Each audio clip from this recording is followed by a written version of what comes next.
We're going to talk about stretching your thoracic spine with a foam roller right now.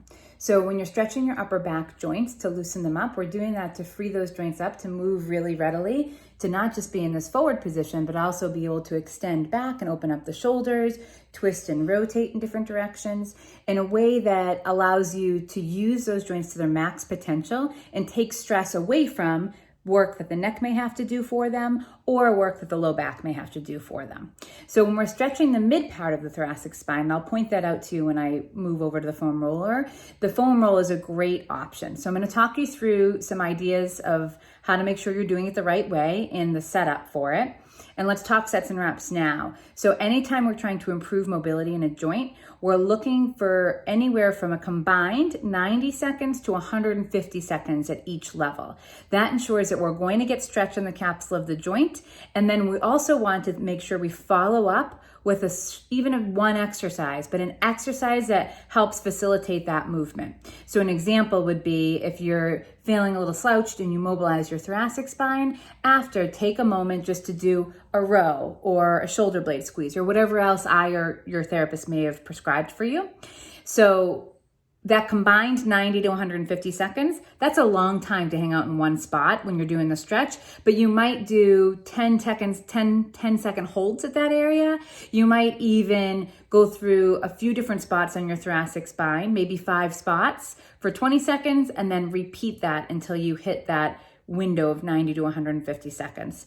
So this is different for everyone. Some people find like they got a great stretch at 90 seconds, and some people feel like at least early on, they need to push to that 150 seconds until they get to a maintenance stage. So I'm gonna put this down here.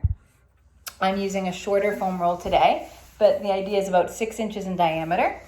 And I'm gonna lie, the spot that you're working in this area is usually mid-thoracic spine, so around here to the bottom of your rib cage, around here. Maybe a little bit higher than that. There we go. So I'm going to start just right in the middle of that area at the base of my shoulder blades. I have the foam roller right on that spot. I'm going to interlock my fingers like this and support not just my head, but my head and neck so that I can really rest like I'm resting my head in a hammock and my head and neck stay nice and relaxed. I'm going to also press my low back into the floor. So common mistakes we see is people roll like this, and see how much of an arch I'm getting in my low back? That arch means my low back is helping with the work, and that's not what we're looking for. We want the low back to stay out of this and just get that stretch in the thoracic spine. So I'm going to press my low back into the floor, and I'm going to lean my upper back over the roll only as far as I can go before I feel myself want to lift like this. So it looks like this. When I get to that furthest point, it's almost the point where there's the most pressure on my back on the roll, and I'm keeping my elbows in close. This gets your shoulder blades out of the way so that they're not pressing on the roller and not giving you as good of a stretch. And I'm leaning in, exhale, and relax and come back up. So I might choose to do 10 for 10 seconds at this level. When I get to that end range as far as I can go, if you can imagine a vector of force coming straight down through my upper arms, I'm trying to push myself down in that direction further into the roll.